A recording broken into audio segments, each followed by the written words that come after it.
Good afternoon and welcome to another edition of Rotoworld Fantasy Basketball Q&A. I'm Raphielle Johnson, joined as always by Noah Rubin.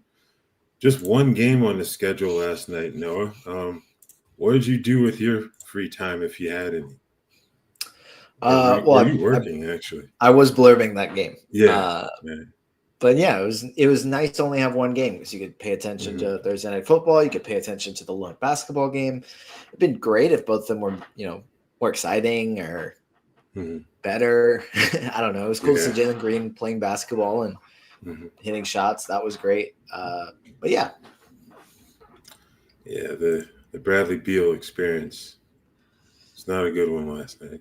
You hold out hope that eventually, once he gets further removed from the offseason knee surgery, he'll be better, he'll look sharper. But, man, as good as Jalen Green looked last night, I feel like Brad may have been on the opposite end of the spectrum there.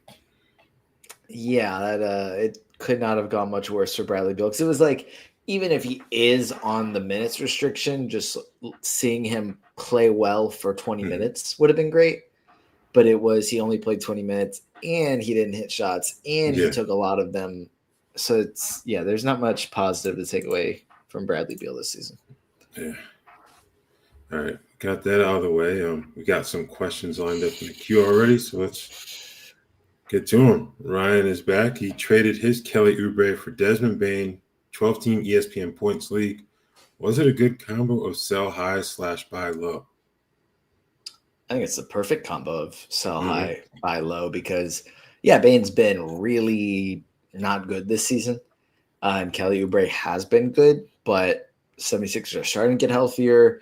Paul George, I'm assuming, will be back somewhat soon.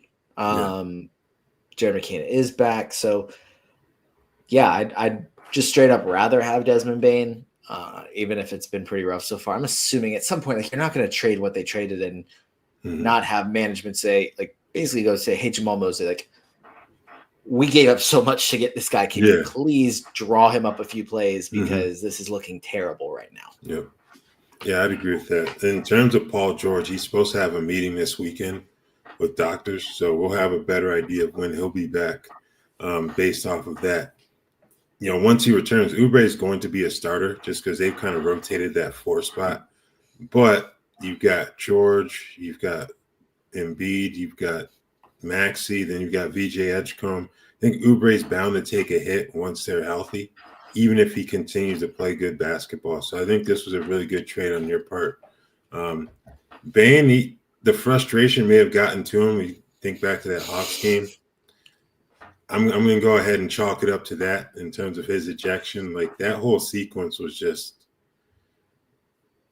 wild, to say the least. But didn't he say he was really surprised that he got a technical? Yeah, come on, man. It was if it wasn't it was the hard foul, which fine. I'm not oh, that should be a flagrant. Flagrant one was fine, right? But then smacking the ball and hitting Onyeka Okongwu in the head, and then turning around and pointing it at Boguet, it was just the whole sequence here. I'm man, yeah. All right, and he's got another question, same league. Who do you like better for the rest of the season, Quentin Grimes or Dante DiVincenzo? Quentin Grimes has been really good so far. I just feel Dante DiVincenzo is the safer option, just because we've talked about Jared McKinnon getting reacclimated, but he's still on a minutes restriction right now. Grimes is coming off the bench. Paul George will be back. Joel Embiid will probably at some point start playing more minutes. I would assume. So it's been a good start for Quentin Grimes. It's a good data point for us to remember when he hits free agency next summer. It's a good data point for other teams to remember. But Dante feels like a lot safer option. So maybe short term it's Grimes because I'm assuming it has been Grimes to this point. But I like DiVincenzo rest of the season. I don't know. I guess it might depend on your scoring format in your points league. Yeah, it's about the role for me. I would take Dante for the rest of the season just because you pretty much know he's going to start. So even though he's going to lose usage with Anthony Edwards back, I still would take Dante for the rest of the season, given where he is in his rotation comparative to Grimes, especially once Philly is healthy. All right, Jiggy, welcome back. Who do you prefer, Josh Minot or Moses Moody for the rest of the season? If I can avoid dealing with Steve Kerr's rotations, I'm going to do it. But I just think Josh Minot, this is 6 starts in a row. The minutes haven't consistently been there, but when they have been, he's been productive. I think I'd rather have Minot, even though Moody has been really, really good the last 2 games. Yeah, this is a tough one. I think the wild card is kind of like you said, Steve Kerr's rotation, how he handles that. On Minot's side, kind of feels a little bit like Khalil Ware in Miami, where if he comes out with energy, you know he's going to play good minutes. But if he's a bit lax, then he'll probably play like 15 to 17 minutes. So you're kind of at the mercy of that. So I would take Moody, but I think it's really close in terms of which one I would prefer for the rest of the season. Okay, Ryan has another question for us. 12-teamer ESPN points, weekly games cap. Is it worth holding Tari Eason as he seems to always be the next man up? He could be big with an injury. I think even with just what he has been doing, even when the team is healthy, like the first 2 games were really, really bad. And I feel like that put a sour taste in everyone's mouth, but he's been really good offensively. The defensive stats actually haven't been there as consistently as they have been in the past, but I assume those will come back. Yeah. But he's figuring things out. He's really good offensively. So I'm actually really excited about what he's going to do as the season progresses. Yeah, I think he'll be better defensively and with the rebounds too. He's averaging 5 a game right now. Only shooting 60% from the foul line, so that's where the one issue may be. But, yeah, he's definitely worth holding on to. All right, and we've got a ranking question. Please rank C.J. McCollum, Russell Westbrook, Moses Moody, and Jeremiah Fears. I think this is if it's rest of season, it definitely changes my answer. I'm just going to say that this is for like the next few weeks. I'm not like, or we could say rest of the season. I don't know. But CJ McCollum's pretty clearly last to me. I think I would have Moody third. I think rest of the season, I prefer Fears, but for the next handful of weeks, like next month or so, it's got to be Russell Westbrook, which is, not where I thought we would be at this time less than a month ago. He's been really productive. It's been really good to see Russell Westbrook playing as well. I'm not banking on that continuing for the rest of the season, but got to ride the hot hand, I think. Yeah, I think right now you take Russ first. At least I would. We'll see what happens once Keegan Murray gets back, because I'd assume that Russ will be the one who heads back to the bench. But yeah, short term, Westbrook 1. Probably go Moody 2, then Fears 3, and McCollum 4. Rest of the season, I'm with you. I think I would take Jeremiah Fears first, because if we're being completely honest about the Pelicans, I know they've won 2 in a row, but I don't believe that's going to hold for the rest of the season. Like, I don't think they're going to be anywhere near a play-in spot with that group. So, yeah, I think Fears would definitely be top of my list for the rest of the season for sure. Pouring Henny, what's up? Sorry we couldn't answer your fantasy football questions. Not really our area of expertise, but thanks for sticking around a bit if you did. Pop a cold one, 707, 12-team 9-cat head-to-head. So high on Giddy or keep eating triple-double burgers with Kobe White coming back?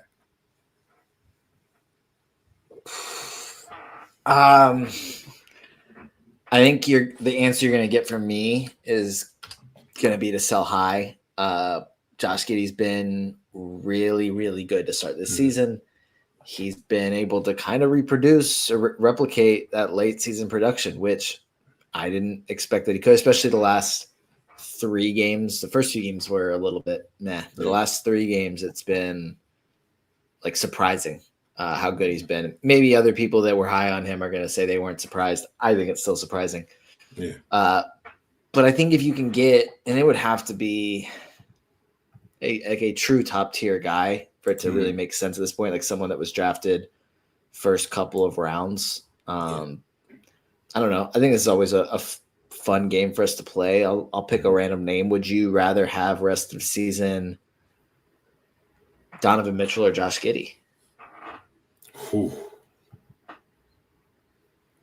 I can. face value, I'd lean Mitchell, but the thing is, in the East, he may be in a spot where they're able to rest him late in the season. Given Chicago's track record over the years, I don't think they're going to be in that position late in the season, even though they played really well right now. It would be a trade I would think very long about pulling off if I had Donovan Mitchell. If I had Giddey, I should say. But, man, I think you kind of have to sell high on Giddey. He's top 10 over the last week. Like, if you're going to do it, now is the time to do so. But I can also see the argument to hold on to him if you're just expecting, say, third, maybe sneak into the back end of the second round value for him, which is where his ADP kind of was. So, man, I think I would sell high given how well he's played over the last week. But if you wanted to hold on to him, I certainly would understand why you would do that. Yeah, he's been, I mean, I think I was much lower on him than most other people were. Yeah. But yeah, it's to this point, and things can change when Kobe White comes back, or things can change as his defenses adjust to how he's playing. But it's looking like he was just fine to be drafted early third, late second round. Yeah.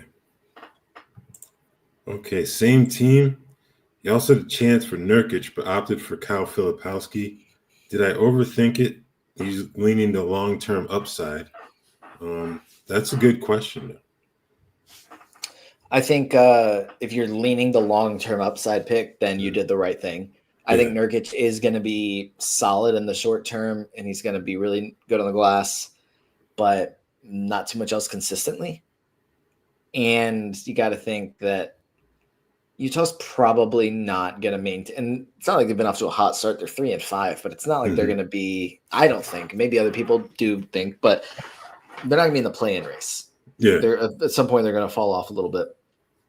And there's no point in playing Jusuf Nurkic in January, February, March, April. So at some point, I think Filipowski is going to take over and be the starting center. Whether they think he is a center or a power forward long term, it could also be that Lauri Markkanen gets traded at the deadline and they go with Filipowski as a starter. There's multiple pathways for Filipowski, I think, especially late in the season, to be really, really productive. So you're probably not going to get a ton out of him consistently right now, but I probably would have done the same thing unless I was just really struggling right now, needed the short-term help. Yeah, if your team's in a good spot right now, I definitely understand why you would go Filipowski here. The Nurkic situation, it's one of those things where maybe he gets a run early, but then maybe he gets moved at the trade deadline for a team that needs rebounding. So that's certainly possible too. I agree with you, Noah. Like Utah, they're not going to be like a playoff contender. So that's where we see those young guys get more minutes during like fantasy playoff time. So I can definitely see. I wouldn't say you overthought this one at all, to be honest with you. Okay. And what would we do with PJ Washington, 12-team 9-cat head-to-head? Last pick of the draft, good value there. The role's been secure, but they have been banged up recently. Yeah, I think I don't know if he was the last pick of your draft. He's been solid. I don't see a reason to drop him or anything like that at this point. If you're able to trade him for maybe a more reliable producer, you can do that. Because at some point he's got double-digit rebounds in 3 of his last 4 games, but that's no Anthony Davis, no Derek Lively. Daniel Gafford's there, but I'm assuming that some of this poor injury luck will be reversed at some point, and PJ Washington will be more of a 3. Maybe see the rebounds go down a little bit. But I have no issue just kind of holding on to him and enjoying the production while it lasts. I don't know how much you'll be able to get from a trade, but it's always worth exploring. Yeah, I think I'd try to trade him, if anything. The production, as good as it's been, it's probably not going to last for the rest of the season. And I guess if you hold him, you hope that the turnovers come down. He's averaging 3 a game right now. Not shooting it well from the foul line either. Those can be issues in 9-cat, obviously. But I think I would try to trade him, see what type of value you can get while Davis and Lively are still out, and then just go from there. Maybe you use that roster spot for streaming. if you get someone that you don't feel fully confident in. But I would try to trade him personally. All right, Grayson Allen, is he starting the rest of the season? And will Josh Hart be top 100 moving forward? If I were to guess, I would say that yes, it seems like Grayson Allen's going to start rest of the season. But I think it's hard to predict a starting lineup for the rest of the season because coaches can change things up. In my mind, Dylan Brooks will replace Royce O'Neal because Royce O'Neal replaced him. But I also thought Grayson Allen was replacing Jalen Green, and then Ryan Dunn moved to the bench. So it's hard to say, but it seems like he's going to. And as far as Josh Hart, I don't think he's top 100 rest of the season, but I don't think he's that far off from it. And it's just kind of dependent on how much help you need with rebounds and assists. I don't know what top 100 is a hard mark to put on. I think he can be, but you need the defensive production to really pick up because he really doesn't have much margin for error when you're not much of a scorer like he is. So that would be the key for him. I think Grayson Allen can start for the rest of the season, especially if he continues to shoot the ball as he has this far. Just to give them a nice counter off of Booker and Green. I don't know if you want Dylan Brooks taking 15 shots a game. And I kind of feel like if you start another shooter with him, that kind of prevents that. His defense, he sometimes feels like he's earned that right, but that's probably not good for the team if he's taking that many shots. So I think Grayson Allen probably will start for at least for the foreseeable future. We'll see what happens later in the season. Okay. Mela Kata asks, in a keeper league, would you trade Porter Jr. and Harden? We didn't know which Porter you're referring to here. Ooh. For Curry and Tari Eason. I think if it's Kevin Porter Jr., I would rather have – so yeah, I would trade them. If it was KPJ and James Harden, I'd rather have Curry and Tari Eason. If it's Michael Porter Jr., I think I'm a little bit more hesitant, especially with Cam Thomas re-injuring the same hamstring that caused him to miss the end of last season. In which case, I'd rather have Michael Porter Jr. and James Harden rest of the season. Yeah. There's your answer. Which Porter are you referring to, basically? Yeah. If it's Michael, I would do it as I would hold on to Michael. But if it's Kevin, then I would make that trade as well. Okay. I have 4 players in my IR plus in the back end of my roster. Keel Alexander-Walker, Tari Eason, Yusuf Nurkic, Shaden Sharp, Desmond Bane, Norman Powell. Any advice what to do with this situation? If I had to drop, trade, etc. 12-team ESPN points. I don't think I'm really looking to drop any of those guys. I think if I had to choose one, it would be Nurkic. Maybe see if there's some sort of sell high opportunity on Norm Powell before Tyler Hero gets back, Nickeil Alexander-Walker before Trae Young gets back. Those are some options as well. Bane, you're probably not going to be able to do too much with just because there hasn't even been there's a couple good games. It's just been rough. So you're probably just going to have to – you're not dropping Desmond Bane, but you're probably not getting much in a trade for him. So those are probably the things I would do. I think you just hold Shaden Sharp, hold Tari Eason. Yeah. Nurkic is pretty much the only one you can probably trade in this spot. So Bane, obviously, you don't want to miss out on that once he turns things around. I'm pretty confident in saying that. Shaden Sharp, he's kind of picked it up a little bit recently. But he did get off to a slow start as well. So, yeah, I kind of wonder who the 4 players in your IR spots are. But, I think Nickeil and then Norman Powell, those 2 you may want to look to sell high. So I think the only one you drop is Nurkic. The others you're looking to trade. Bane would be a hold. Okay. And he's offered his Jalen Johnson and Norman Powell for KD and DeAndre Ayton. Is that too much? No, I don't think so. Jalen Johnson and Kevin Durant, I'm assuming roughly pretty even in your scoring format, but it does kind of depend there. Ayton's been really good recently. He's not a player that I'm super high on, but he has been really good the last 2 games, and now he's got a matchup with the Hawks, one of the worst rebounding team in the league, depending on what metric you use. Norm Powell, if you're trading him, like we just talked about, it would be sort of a sell high because when Tyler Hero's back, Bam Adebayo's back, he's just not going to have the same usage. But riding the hot hand now is good. So I don't know. I think it's a pretty even trade. I don't have any issues either way. Yeah, I think that's fair. I don't think you're giving up too much there. Because obviously we just discussed Norman Powell in terms of the Tyler Hero factor. But depending on what happens with Bam Adebayo's foot, maybe he has more staying power in terms of the offensive production. But I think this would be a pretty fair trade to make. I'm going to quickly jump ahead here. And it was Michael Porter Jr., it looks like, from that first question. And he also asked, would you trade Michael Porter Jr. for Desmond Bane, that same keeper draft? Yeah, I think I would. I think that'd be I genuinely think Michael Porter Jr. is going to have some success with Cam Thomas. I don't know how long he'll be out, but we just saw him have 32 after Cam Thomas exited early. He's going to be a focal point of the offense, but at some point, Michael Porter Jr. is going to probably be done playing basketball for this season. And the Magic are going to be fighting for a playoff spot. So I think that would be actually a good sell high, buy low. Yeah. Okay. Should I drop Ryan Dunn for Josh Minot in a 14-team Roto League?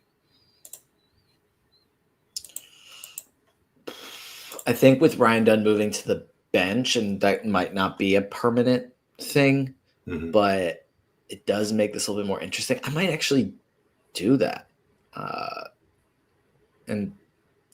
But it's close. I really do like both players. But if Minot's starting and Ryan Dunn's coming off the bench, I'd rather have Minot. I didn't see that. I guess I would. Yeah, you probably don't have the time to do this, but I'd say consider looking into a trade, see if you can move Dunn. But he's probably not going to have much value on the trade market as is, given the lineup change. So, yeah, I think that's a fair move on your part, James. Okay, 18-team head-to-head. Is it time to pick up any injured players? And he rips off a list here. Scoot Henderson, T.J. McConnell, Scottie Pippen Jr., Kevin Porter Jr., etc. Would you drop Minot or Moody, or is it too early to do so?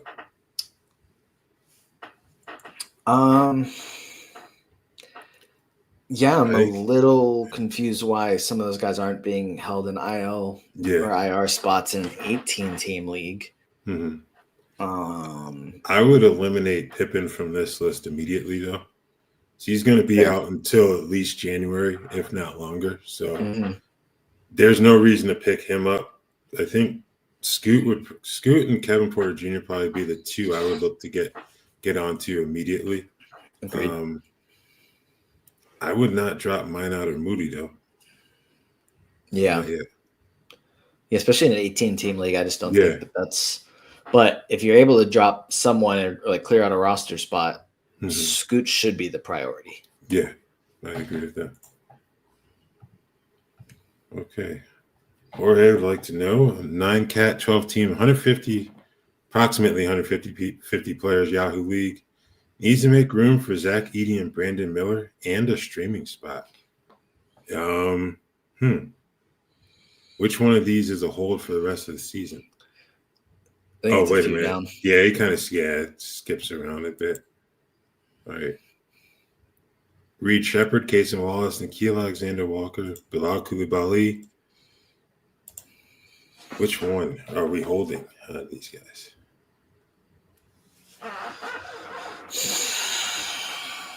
I think rest of season,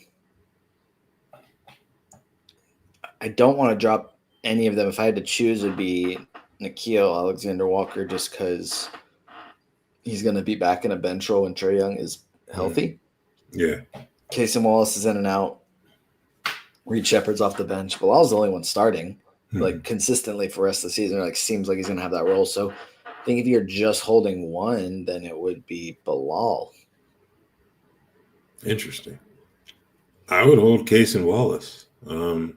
Even though he's not probably going to come off the bench once everyone's healthy. Yeah. I still think he can provide good value in that role, especially in the 9-cat league. So he did last year. I think he was top 100 last year, if I'm not mistaken. So he was, yeah. So I think Case and Wallace would be my pick here. I can certainly see the Bilal Coulibaly argument, especially later in the season. He's going to play plenty. As he's already playing plenty once he gets his minutes back up to par, coming back from injury. But I think I would go Case and Wallace here in terms of the guy I would hold for the rest of the season. Okay. Ooh, 20 team head-to-head, 10 cap with offensive rebounds. Bam and Kobe White or Dyson Daniels and Zach Edey?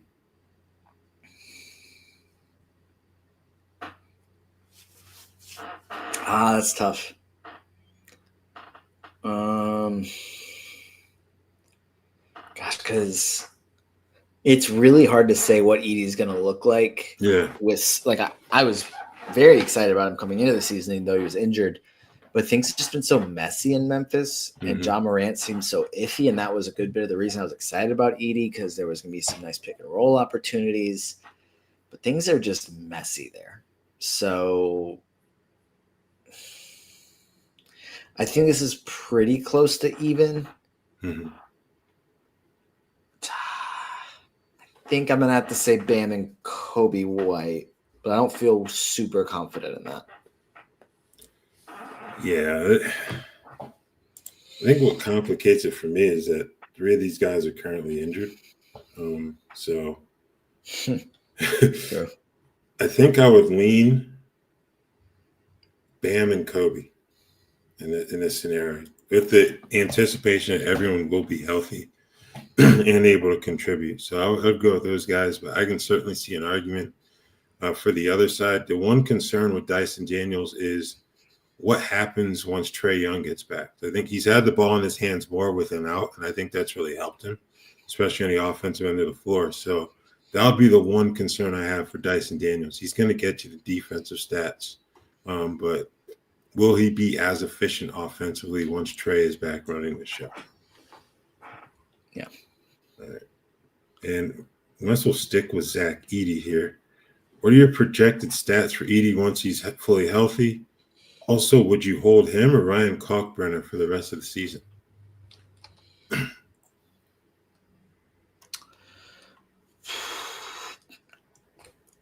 Projected stats, probably a double-double with a block and a half at a good field goal percentage. It's hard to say. I mean, last season he was at 21 and a half minutes, 9.2 points, 8.3 rebounds, 1.3 blocks. So I think that's a pretty fair thing to just assume it'll be a double-double, assuming he's playing 26, 28 minutes per game. Gosh, who would I rather have rest of the season? Maybe Ryan Kalkbrenner. I don't know. I don't feel good about saying that. Zach Edey has like more upside. So I'm going to say Zach Edey. I'll say Zach Edey over Ryan Kalkbrenner rest of the season. Yeah, I think we say like 14 and 10. Would that be realistic for Edey? Yeah, I think so. Yeah, I don't think it's going to be like a mid to high end double-double for him, but get you 14 and 10 a night with a block and a half. I think that's fair in terms of his production. Rest of the season, I think I would go Kalkbrenner just because Memphis has the ability to go with different matchups at that 5 spot, even if it doesn't always work out. Like, not going to put Jaren Jackson Jr. at the 5, but Brandon Clark will eventually be healthy, you hope. Santi Aldama may get some run there too, even though he's more of a 4. So, and you have Jock Landale as well. So I think for that reason, I would lean Kalkbrenner just because it's either him or Moussa Diabate. I know that Mason Plumlee's still on the roster, but I think that's probably not going to be much of a factor long term. So I think I would go Kalkbrenner, but it is pretty close there. Okay, we got another keeper league question. Is this an ideal time to offer Joker for Wemby straight up? Wow.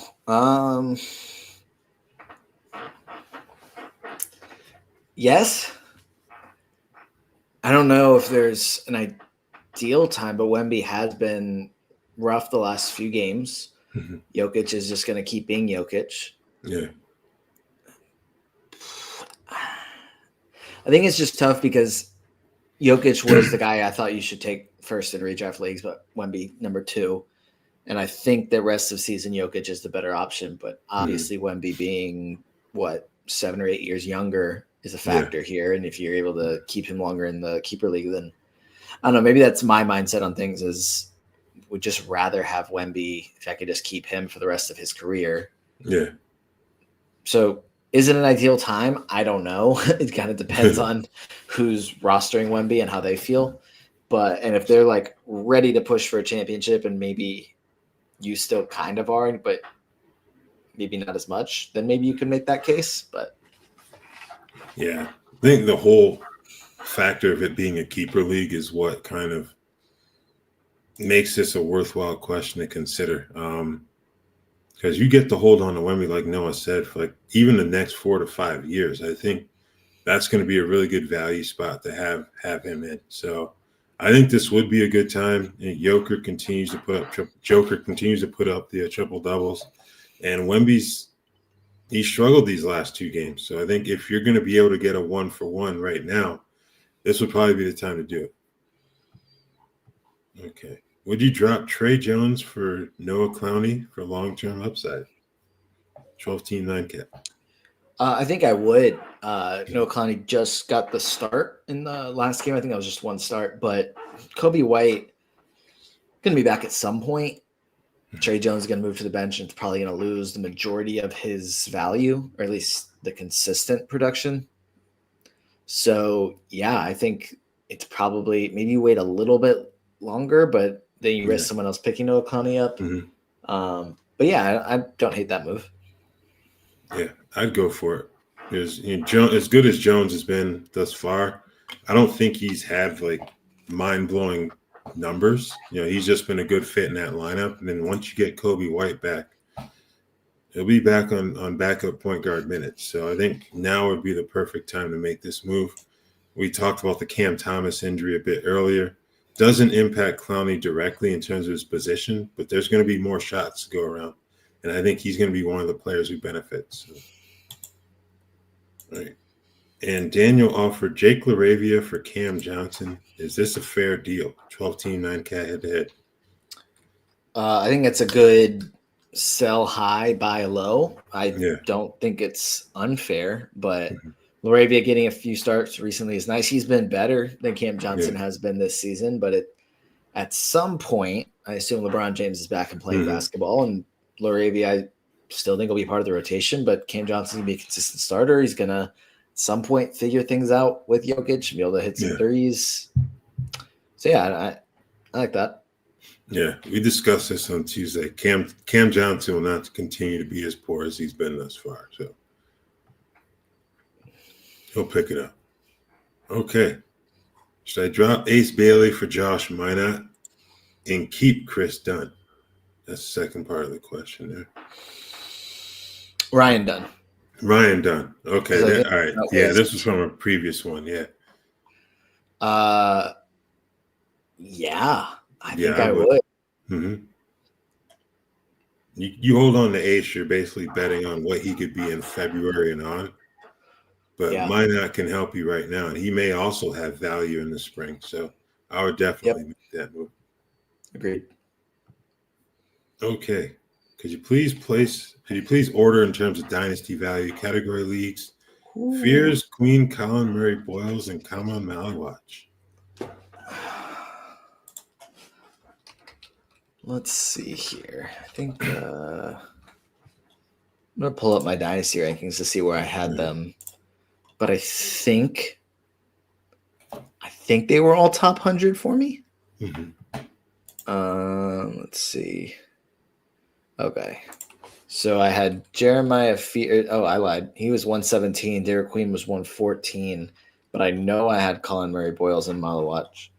I had them 83 and 84. So preseason I had CMB, Malawatch, Queen, Fears. I think at this point they're all top 100.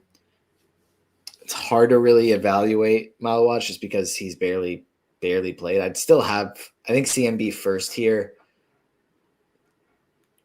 Gosh, they're they're all good. Maybe Queen second, Fears third, Malawatch fourth, but I don't want to rank any of these guys last. I feel pretty confident that CMB is first, though. Yeah, I think the one question with Malawatch is, let me look this up. Yeah, Mark Williams turns 24 in December. I think, obviously his injury history is well known, but he's at an age where it could be a roadblock for Malawatch in the future if he were to continue to play as he has thus far. It looks like he'll be a restricted free agent this summer, though. So obviously that would be something to be mindful of. I think that and him not playing much thus far would have him fourth on my list. Third, I'm going to go with, I guess I would go Queen third and then Fears second and Colin Murray-Wells fourth. I don't really feel confident in either one in terms of Fears or Queen. Like, they could be flip-flopped and I wouldn't have an issue with that. But yeah, I'd agree with you on Murray-Boyles. Like, we've seen Jakob Poeltl already having lower back issues. Not to say he can't recover from those long term, but that's like one of those injuries along with like foot injuries that you don't want to see a big man have. And I think Colin Murray-Boyles is well positioned to benefit from that short and long term. So I think I would like to have him first on my dynasty value list. All right. Papa Cold One, appreciate the kind words. General question. What split of IL versus IL plus slots on Yahoo do y'all like? We're doing 2 IL and 1 plus, or is all IL plus too generous? I think you kind of have to do all IL plus, and that's what we love the NBA. That's why we talk about it. Yeah, exactly. But the injury reporting is frustrating at times. Like, just looking at it, as we've been recording this, Colin Sexton got moved from probable to doubtful, and LaMelo got moved from questionable to doubtful, and it's just like, but they're not going to roll them out yet. So if you need to make a move into an IL spot, or like what qualifies for that, it's like I just need the flexibility here to make my moves, and I think maybe it's a little bit different in fantasy football because it's week to week, like everyone's playing roughly the same days outside of 2 games, but like this is like some of this stuff happens so quickly, or like maybe you don't get an update for 2 days because the team doesn't report it, or like the Hornets have literally been infamous over the last few years for just not providing any sort of long-term update and just like questionable out. It's like, just don't give yourself that headache.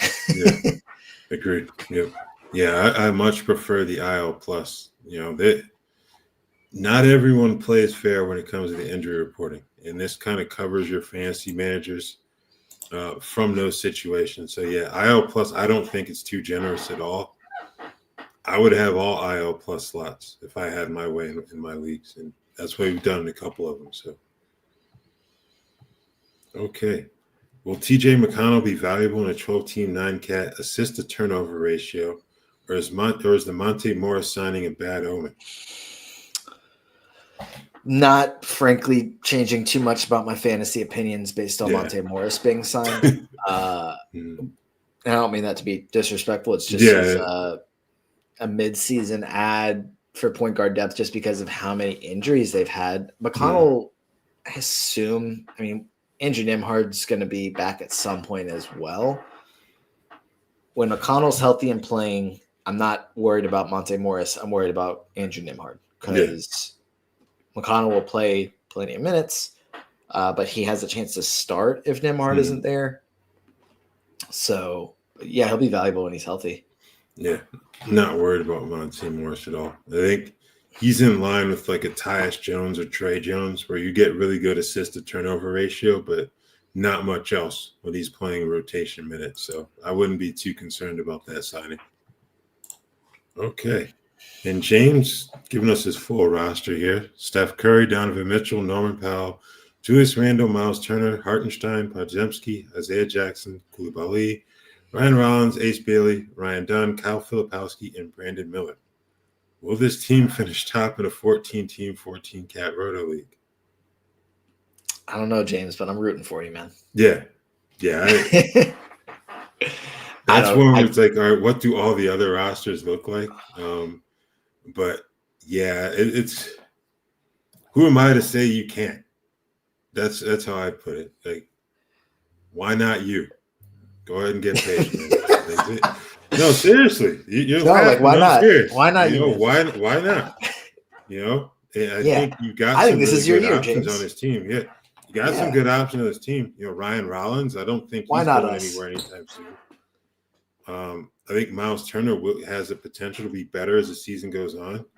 I think if anything, you're hoping for more consistency from Isaiah Jackson, for one, and then Filipowski, he gets a more clearly defined role where he's playing more minutes. So if those two things happen, I think you'd go a long way towards potentially winning your league. But I will say not having someone like a Jokic or a Wemby or Luka Doncic makes it tough, but it looks like you're drafting late in the first round with your first pick based on this roster.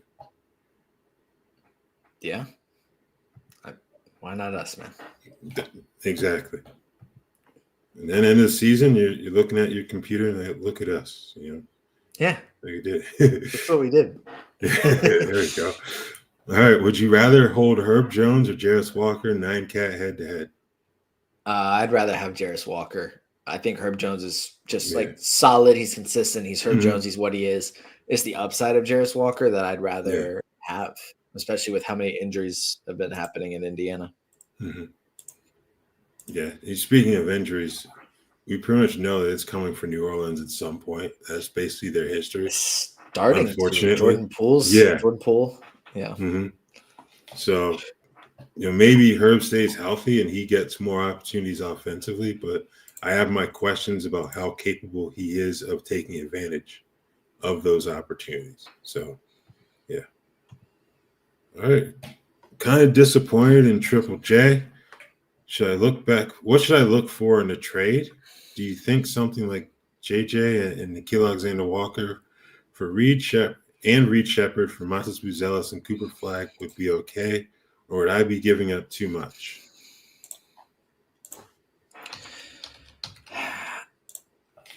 I don't think that's terrible, but I think the exciting part about that would be getting Cooper Flagg. Yeah, honestly, I think I'd probably still, and maybe this is just not looking at what's happened this season, just looking at these players as a whole. Could that be Naz Reid? I kind of wonder if that could be Naz. Well, he doesn't spell his name like that. Yeah. Yeah, I think it's Nikhil Alexander or Reed Shepard. Okay. I would still value Jaren Jackson the highest on this trade, but Flagg definitely has the upside to be better this season, especially with how messy things have been in Memphis. Would probably value Buzelis over Na or Reed Shepard. And I feel like I'm the Chicago Bulls hater for some reason, but I'm lower on Matas Buzelis than a lot of other people are. So I'm afraid that with the hype around both Matas and Cooper Flagg, you would be able to make that trade happen. But I do think that's a pretty fair deal where if you're ranking the players, you're giving up 1 and 4 to get 2 and 3 in this deal. But Flagg has upside to be the best player in this deal later on this season. Yeah. I think, the name recognition would probably make it difficult to pull this off. But if I were you, I'd try it. I think Buzelis' role is going to be pretty secure. I'm interested to see what Cooper Flagg looks like where they're not asking him to run offense. He's given it his best shot, but that's clearly not the role that he's best suited for. So once you get Kyrie Irving out there, maybe he does take off with being able to play off the ball a bit more. So I would definitely try to make this trade. I just don't know if the person you're offering this to would be willing to go through with it. All right. Dynasty League looking toward next year already. Best chance of hitting a home run keeper, Josh Minot or Jake LaRavia? I think you probably can with both, but I think I'd lean Josh Minot as a home run hit. I just think it's the stat set that he has, like when he's on the floor. Laravia's also got plenty of upside as well, but I think I'd lean Minot, and that could be with Boston, could be elsewhere if things happen, but I think Minot has more upside. I think I would lean Jake LaRavia here. He's only a year older. Minot turns 23 later this month. LaRavia just turned 24. And what also has to be factored in here is the LeBron James situation. What do the Lakers do with him when he hits free agency this summer?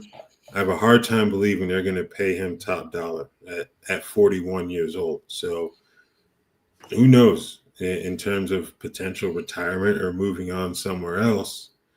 Maybe LaRavia gets the start next year. And I think for that reason, plus his skill set, his versatility, I think I would lean towards him in terms of a potential dynasty home run.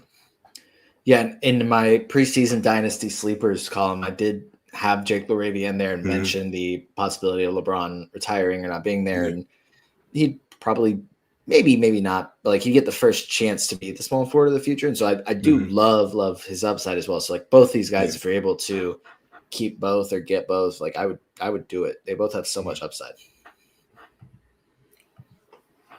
Daniel finally cut Bub Carrington in his 10-teamer, 9-cat keeper league.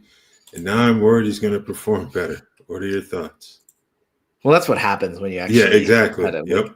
Like, look out. He's about to have his best game of the season. No, it didn't. Am I making this up, or is someone hurt on Washington that was going to allow. Chris Middleton and Koulibaly got hurt too, yeah. Yeah, he's out for this next game. Chris Middleton is back, by the way. So. Gotcha.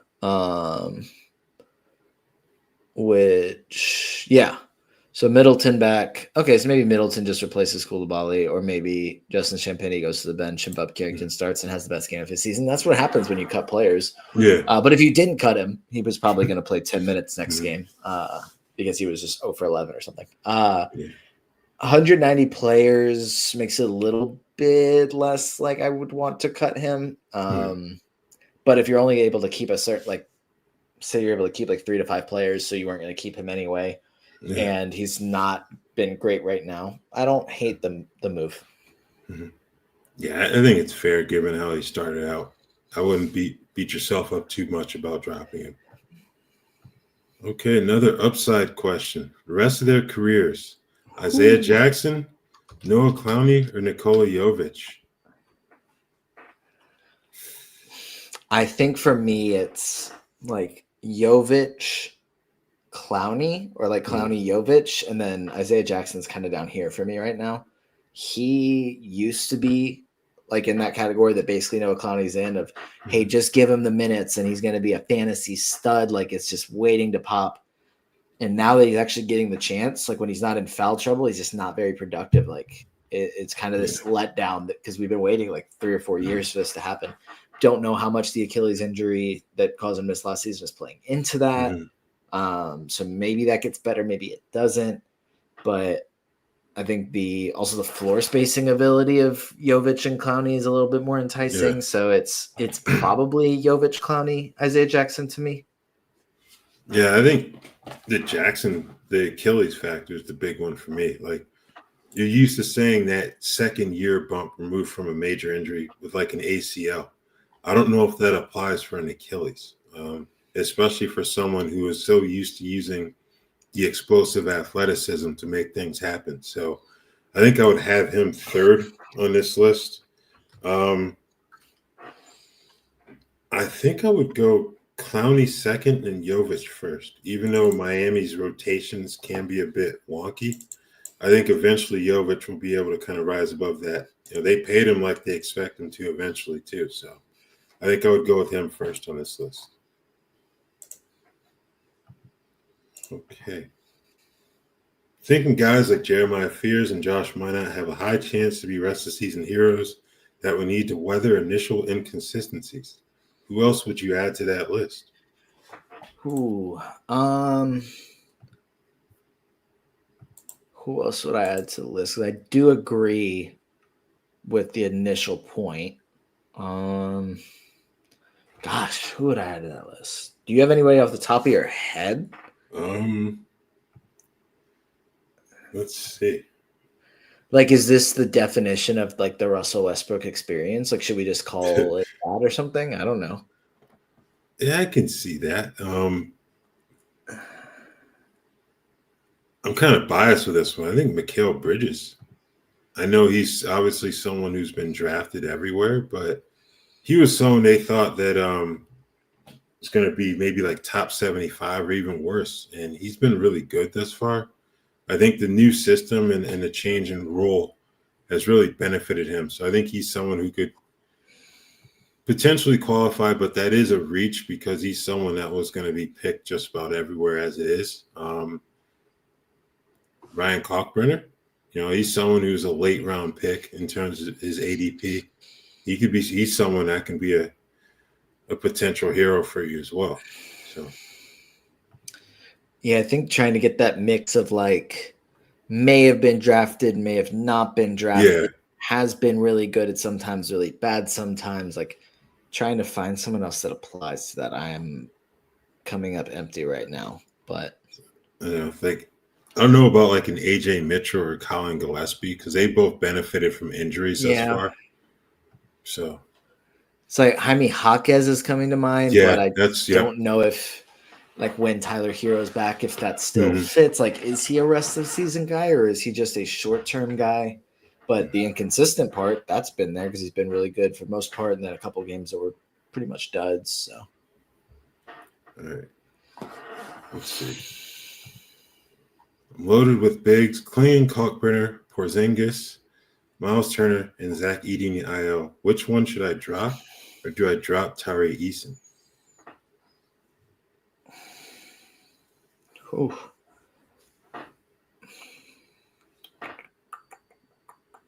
Gosh, can you make a trade? Because I don't want to drop. I have zero interest in dropping Tari Eason. I also have zero interest in dropping any of these bigs. Like they're all like off the bat, like not dropping Donovan Clingan and Chris Porzingis or Miles Turner. Like not even a chance. Between these bigs, I think the conversation is Kalkbrenner, Edey, and then Tari Eason. But I really don't want to drop any of them. So if you're able to make some sort of consolidation trade to someone that may need center help, and actually it looks like follow-up questions here. One of those would be Rollins and Clingan for Desmond Bane. Like that's like I think that is something I would do. That's Ryan Rollins has been great, and I think he's gonna be really good for the rest of the season. And Donovan Clingan, I think he's gonna be really good for the rest of the season. But this is a buy low on Desmond Bane. Plus, you're clearing out a roster spot to bring Zach Edey off the IL. So I do like that move. Yeah, with that list of bigs you provided us, this is definitely a case where you try to make a 2-for-1 trade to clear up that roster spot for Edey because I don't think you want to drop any of those guys given how their roles in their respective teams right now. And maybe that is something where you lose value-wise just to entice someone else to make that deal to clear your roster spot. Yep. Great. All right. Cam has dropped 10-team 9K head-to-head. If his injury isn't too extensive, is he worth grabbing on a team that is soft punt and threes and points? That's kind of what he does, though, is points and threes, and free throw percentage and sometimes assists. But maybe it's if your league is prepared to make a bunch of trades, like you pick him up and then trade him, because I don't know. I mean, it's not like. But in a 10-team league, I think that Cam Thomas should be rostered. So that is tough. Yeah. But, I think I would pick him up and see what you can make happen. Yeah, I agree with that. All right, we've got a few minutes left. Gonna quick fire a few of these. So not rooting against Nurkic's health, but given the history, is Filipowski probably closing the season as a starter? And thoughts on Taylor Hendricks? I think expecting Utah at some point to pull the plug, even if they didn't want to the start of this year. But I think the Kessler injury is definitely a factor there. I think after the trade deadline, we could see Hendricks starting at the 4, Filipowski at the 5. Yeah, I think that's fair. All right, Trey Jones regressing, I guess we could say, like Davion Mitchell. He's close to being a drop, even though Kobe is still maybe weeks away. Would you pick up Clowney, Scoot, Kevin Porter Jr., or continue to trust Trey? I'd probably go with picking up Scoot to put him on a IL spot until he's back, because Clowney's good. I think he's fine to pick up. I think Scoot's got the most upside out of that group. Trey Jones was good to start the year. Last few games have been rough, and if you think about it, it's kind of been flip-flopping with Josh Giddey, who's been really good the last few games, and now that Josh Giddey's playing well, it's like, do you really want Trey Jones to have the ball in his hands this much when the guy that you just extended is playing as well? So I'm fine dropping Trey Jones, and I think I'd pick up Scoot, but no problem with any of those guys, really. Yeah. If he can stash Scoot in an IL spot, I think that would be the preferred move. Clowney probably give you a bit more right now, but I think Scoot's long-term potential is what gives him the edge here. All right. Ty Jerome managers crossing their fingers that Ja continues this nonsense in Memphis.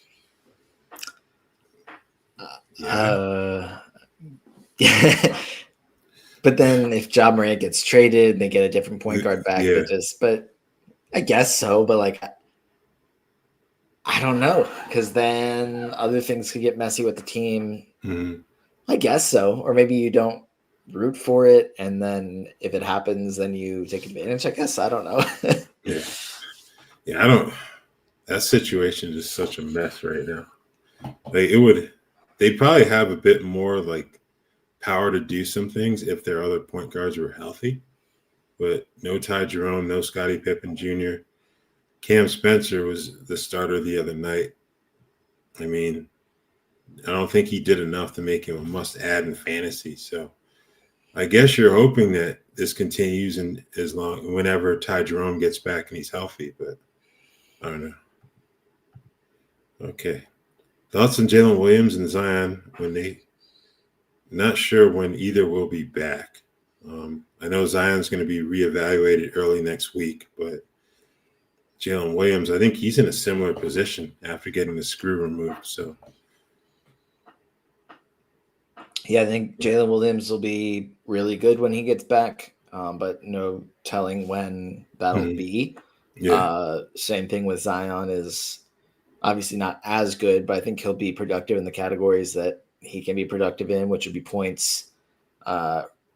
Assists are pretty good. Steals have been good. Rebounds fine. Field goal percentage hasn't been as good as it typically is, but I don't think we see anything too dramatically different from either of these guys when they're back. But I know that probably the more important part of this question is when they'll be back, and we just don't have an answer. Okay. Are we dropping any of these guys? Con Knipple, Kalkbrenner, Fears, Neesmith, or Easton to open up a streaming spot? I don't really want to drop any of these guys. I think Neesmith was just how many injuries there are in Indiana, excuse me. Con and Kalkbrenner both playing well. Fears playing well. Tari Easton playing. I don't really want to drop any of them. Yeah. Same here. Not drop any of those guys. Thoughts on selling on Russell Westbrook and 9-Cat? What to expect in return? I'd say go for it. I don't know. I don't know what you can return though. I don't really have like any exact names in mind, but you're probably not going to. I don't think you're going to get a great deal in return, especially if you're playing amongst more experienced fantasy managers, because they kind of know what the deal is with Westbrook at this stage in his career. Like, get you a good triple-double like he did the other night, and then there will be times where he really struggles in terms of the turnovers and doesn't shoot the ball well either. So, all right, last one before we head out of here for the day. Trying to sell high on Julius Randle, Randle/Podziemski, or Randle/Rollins for Jalen Johnson. Either one of these doable. If I'm being honest, if I'm the guy that has Jalen Johnson and I see that trade offer, I'm picking up my phone. I'm setting it right back down. And I'm setting it right back down. Yeah, okay. I was saying, wait a minute. I'm reading it. I'm like, all right. And that's me. I'm not saying that's everyone. I'm not saying that's who has Jalen Johnson in your league, but I'm just saying for me, I'm picking my phone up and I'm putting it right back down. Yeah, because I think he's received a slight boost with Trae Young out as well. But unlike Dyson Daniels, I feel like Jalen's going to he can give you this type of production even when Trey is back. So yeah, I'm not doing either one of those just because as good as Randall's been, the issue is Podziemski and Rollins. Are they going to be able to sustain their current play? I don't think they're going to be good enough to make this deal enticing enough for a Jalen Johnson manager to take it. Yeah. And I'm looking back. This is the 14-team, 14-cat Roto League. So, yeah, I'd rather have Jalen Johnson. All right. As always, thank you guys for your questions and comments. Always appreciated. We will be back on Tuesday, same time, same channel, 2 p.m. Eastern. Have a good weekend and hope you win your matchups.